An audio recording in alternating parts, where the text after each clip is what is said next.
Why don't we take a look at a video today from the Gravel Institute? I've had someone constantly ask me to look at this video, why American college is so expensive, even though within the last few months I did a video on why college is so expensive.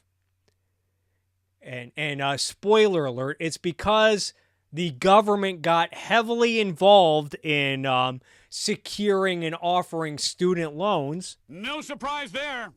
And I also did a video on public education. Are we proud of public education? Where I show how public education spending in a lot of areas and in America in general has went nowhere but up the last 40 years. Yet, if you look at a lot of the results, the literacy rates, the proficiency in math rates, they're very, very poor. But apparently people are still at, hey, Kirk, can you look at this Gravel Institute video? Why? So I can say the same shit over again? Anyway.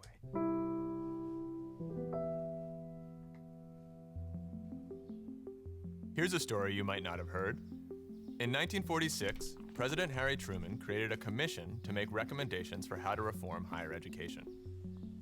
After doing extensive research, the commission released a 6-volume report arguing that higher education was becoming increasingly important and should be accessible to everyone, regardless of age, background, or ability to pay. As a first step, the Truman Commission proposed making freshman and sophomore year of college totally free at public universities. I mean, the government should just make everything free. That way, nobody will be poor anymore. I mean, if it's that easy. The commission also recommended offering grants to fully cover living expenses for which I'm sure a lot of socialist goofs at the Gravel Institute ultimately want to try to do. Students who needed them. And it recommended providing all of this on an inclusive basis, dismantling racial and religious exclusion, increasing women's enrollment, and creating more flexible admission standards to account for economic disadvantages. And that was all just supposed to be a first step. How did they propose to pay for this? The commission found that the phenomenal increases in productivity per worker from technology would generate enough social surplus to support education at all levels far more adequately in the future than we could in the past. That is, so long as we made education a collective priority. So notice the language here. Do I got to point at the sign again? The capitalism versus socialism debate is not about economics. I guess he'll try to make some of the economic arguments here, but he's talking in terms of collectives.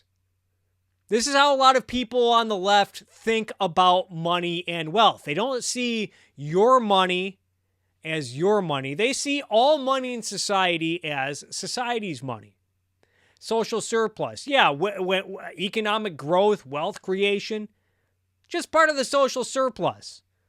And we got to make education a collective priority. And then Congress implemented the commission's They don't think in terms of individuals. They think in terms of collectives. recommendations, and college has been affordable to everybody who wants to attend ever since. Okay, that last part isn't true. Actually, it's just the opposite today. America is drowning in student debt.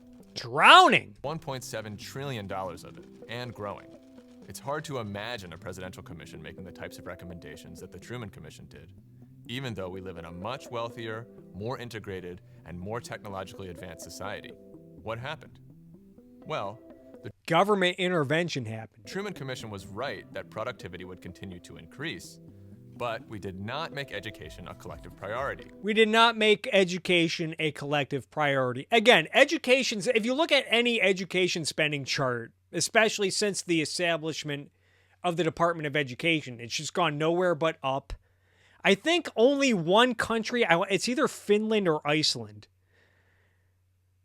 but I think it's only one country, and this was based on like an article I read from like 2017, 2018. Only one country spends more per student per year on education, I guess public education, than the United States. Especially if you look at districts like New York City, which spends $28,000 per student per year on public education. And it's both Democrat and Republican. George W. Bush tripled the Department of Education's budget when he was in office. Doesn't matter which political party it is. But this notion that, politicians have not made education a priority, it's just a lie. Or, more accurately, political elites who were worried that too much education would lead to too much equality didn't make it a priority. So, the growing wealth created by increased productivity went toward making the rich richer and not into educating more people. To see how this happened, we have to go back to the end of the Second World War. That was the first time many middle-class people started to go to college. You want to talk about a big game about making the rich richer. A lot of people, and I think accurately, have said that, because he's going to get into it, like his whole point is going to be forgiving student loan debt, which is in a way regressive, because the people who did not go to college and for years did not enjoy the benefits of a college education, now they're going to be expected to pay for the education of people who went and got college degrees, a lot of whom went into professions like healthcare, medicine, doctor, engineers, who make a lot more money than a lot of non-college grads. A lot of the professionals who still have student loans, they're going to have their tabs picked up by the state, who will then tax people who did not go to college, who make less money. I think Bill Maher just did a whole segment on this. Because of a federal law called the GI Bill, veterans, a huge percentage of the population back then, could even attend college for free. Because of So he wants to talk about the whole point was, he wants to talk about the rich getting richer. A lot of the people who earn a lot of money, have high incomes because of their college education, they're gonna get a lot more money in a way from people who make fewer dollars, who make less money, and who did not go to college. State-level commitments to education, public college was cheap and accessible for massive numbers of people beyond veterans too. There were still deep inequalities, but college was no longer just a training ground for the rich. With universities opening to more people, feminists and the civil rights movement began to break down barriers. The increasing presence of working-class people, women, and people of color on college campuses made them centers for political and social dissent. Protest, debate, and activism became part of college life. Soon there was a backlash. Some politicians thought this was too much free speech from the...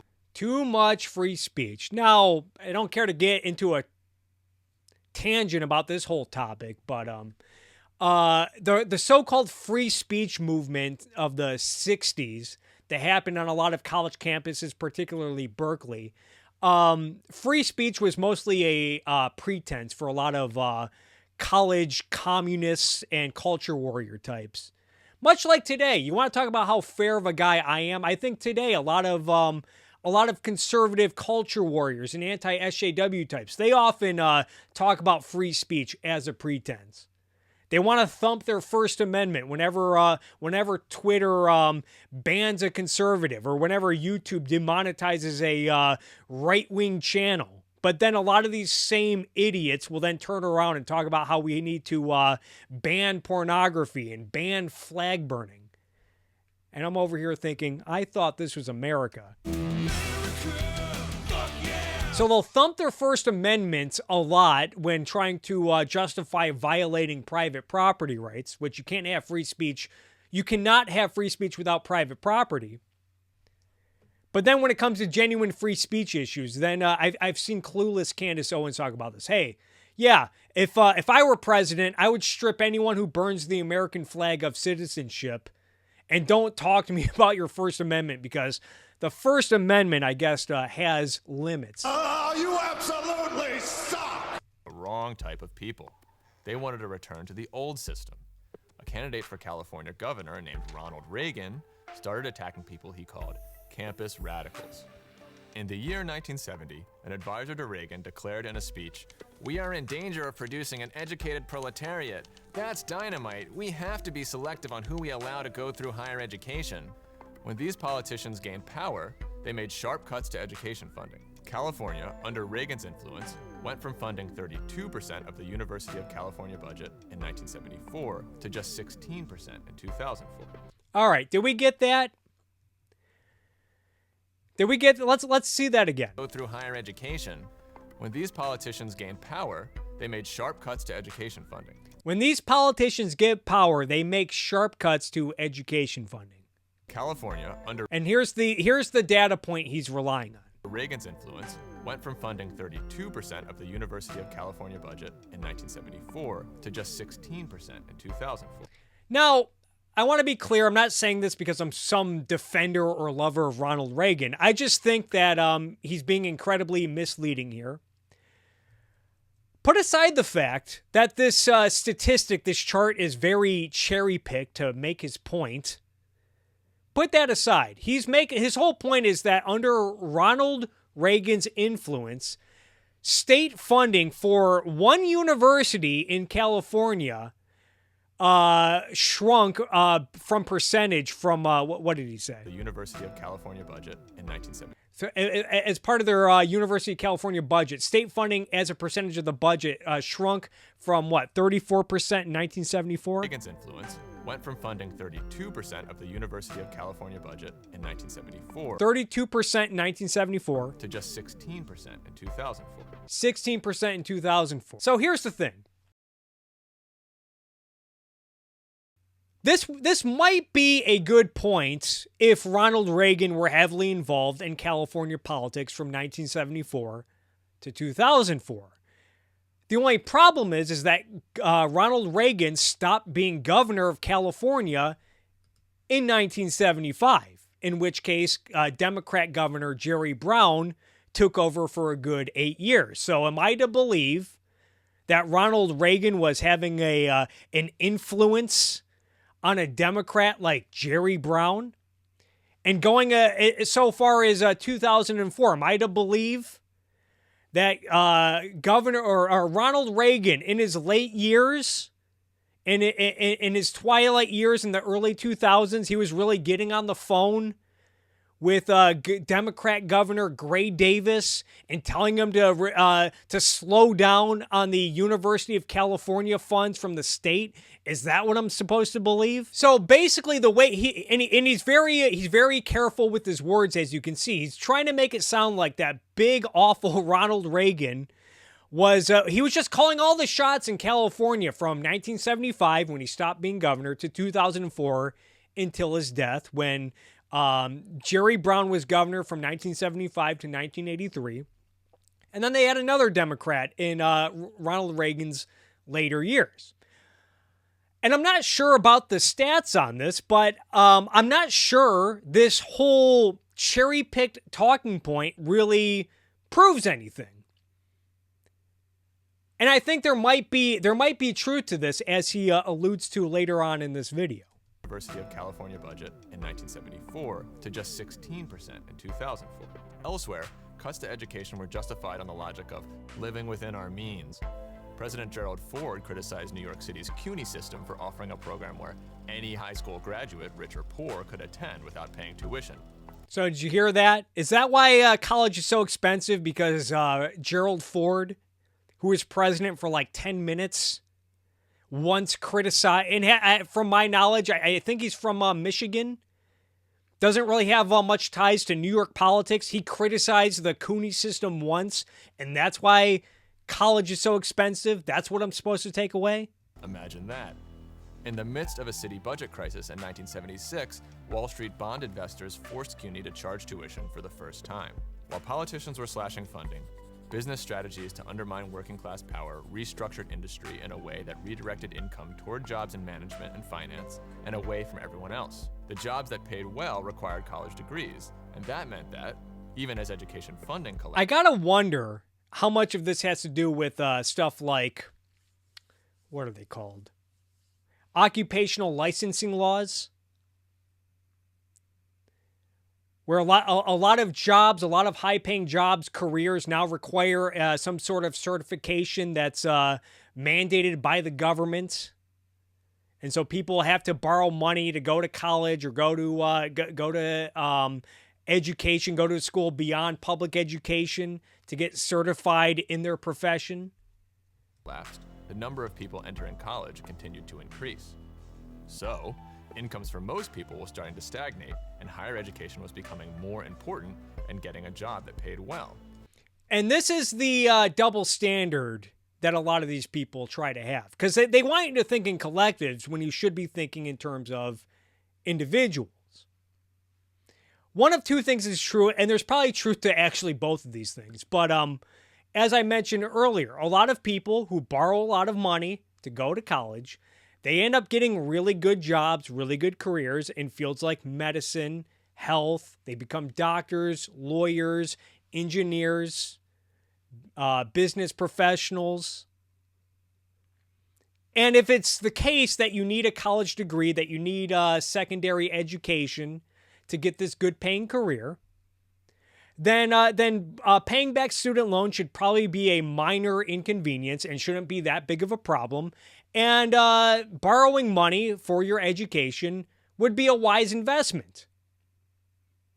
Or there's another side to this story. A lot of people end up borrowing a lot of money. They go to college. They major in areas, they major in degrees that are not as lucrative, that don't really improve their employment opportunities. And so then when they get out, they have a hard time finding a job, or the job that the career that they studied for does not turn out to pay that well and does not justify going that much into debts. In which case, is college really that wise of an investment? And if it's not, why are we forcing taxpayers to foot the bills? Of course, if we had a free market in education, I doubt this would be much of a problem, because people would not be just encouraged blindly. Even if people were encouraged blindly, I think this is another problem. It's just a cultural issue where a lot of kids, a lot of students are just encouraged to just go to college, yeah, don't think about what you want to be. Don't think about what you want to study. Just go to college. You'll figure it out. It's the best years of your life. And then a lot of these people, they end up going to college having no clue what they're doing. And then before they know it, they're picking a shitty major. And then they're graduating with tens of thousands, if not hundreds of thousands of dollars in debt. And then they're frustrated. But in a free market where the government was not securing and offering student loans, I think it's much less likely that private institutions would be lending money to people who could not demonstrate that their career would offer a reliable return on the investment. So more and more people were going to college. Meanwhile, because of an ideology of false scarcity, state funding was not keeping up. What filled the gap? Student loans. And here we go. Student loans are actually a creation of the federal government. He's not wrong. They were created on the assumption that states would mostly cover the cost of college. So federal loans would be for a relatively small number of people, paid off painlessly within a few years of graduating. But as tuition climbed and state grants receded, And why did tuition climb? a whole industry developed around student lending. By the 1990s, massive student loans Yeah, it turns out when the government just offers loans to a bunch of people who have no clue what they're doing, and we have a culture that encourages this madness, you might stimulate demand in an area where it's not easy to increase supply overnight. And I demonstrated this in one of my videos about whether or not Biden should forgive student loan debt. I showed how before the 1960s, when the Johnson administration started this madness, college was relatively affordable. And how it would only take you about 1 year on a median income to pay off your student loans, whereas today it would take roughly, I think, 3.5 years on a median income to pay off your student loans. And this trend started shortly after the government started securing and backing student loans. And then by the 2010s, they just took over student loans altogether. were the norm, and colleges began to base their business models around them. Fast forward to today, and the results have been catastrophic. 45 million Americans have student loans, and each graduating class owes more than the last. In 1980, there were only a few $1 million of student loans. By 2000, that number was around 50 billion. In 2010, 200 billion. And today, we have nearly $2 trillion outstanding. Instead of starting a family or buying a car, let alone starting a business or starting a movement, Young people today live with a sword of debt hanging over their head. Student debt is even causing many older people to put off retirement. Things are so bad that 1 in 15 student borrowers has considered suicide because of it. Too many lives are being ruined. And here is the craziest part. All of that student debt doesn't have to exist. Here we go. I'm not saying that in a hypothetical way. I'm saying that if the President of the United States wanted, he could wipe out almost all student debt right now. You see? I mean, why not just eliminate all debt?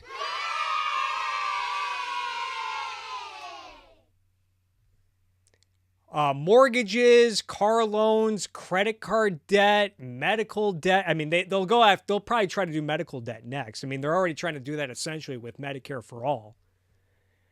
But yeah, student loan debt, mortgages, auto loans, credit card. Yeah, just get rid of all of it. 95% of student debt is owed to the Federal Department of Education. And when Congress created the student loan program, it gave the Secretary of Education authority to compromise, waive, or release, or modify any federal student loan debt for any reason. This is often called settlement authority. Now, the settlement authority has never been used to bring about broad cancellation, but I've done a deep review of the relevant case law, and the legal argument for it is very strong. In fact, after I wrote a law review article that made the case, a growing number of senators have been convinced and began to advocate for the Department of Education to cancel student debt. Few things are certain in law, but clearly the case is good enough that it's at least worth a test. Think about it. Canceling federal student loans would instantly make tens of millions of people's lives better. Its benefits would flow to their families and their communities and help stimulate the broader economy. But canceling student loan debt is only Now he's talking about, oh, this will stimulate the economy. the first step toward building a higher education system that works for all. So yeah, it's the first step to fully, I mean, the government, they're like, essentially 80 to 90% there? If we care When about I think the solution, again, it's not a point that I think needs to be made here. It's not just enough to just dunk on the goofs over at the Gravel Institute and talk about how stupid socialists are in economics. It's not enough. You got to advocate for radical proposals like privatizing, moving toward fully privatizing education and the financing mechanisms of education. living in a democratic society, we should use our enormous wealth to Our enormous wealth. Again, he thinks about everything in terms of collectives. invest in making it possible for anyone to access all the education they want. Certainly, we should not condemn people to a lifetime of debt for wanting to learn or better themselves. Of course, if I made the case that, burning fossil fuels is great for the economy, I know I'm attacking a straw man here. I doubt he would go along with that. All of this was clear. Or what if again, the whole capitalism versus socialism debate is about economics. If I made the economics case that this would be bad economics and that it'd be better for the economy if we fully privatized education, it'd be better for everyone in the long term. And I had some they'd probably say, yeah, but what about democracy, huh? What about fairness? To a presidential commission in 1946. It's well past time to recover that vision and to build on it. I'm Luke Herron, PhD student at Yale Law School. PhD student at Yale Law School. Hate to sound like a cynic, but you got to wonder if, I believe that he probably believes in the nonsense he's saying, but you got to wonder if he's advocating for this partially to reduce his own debt burden. Huh? Is that what you guys want? You guys think it's fair to raise people's taxes who did not go to college to pay for a PhD student's education at Yale Law School?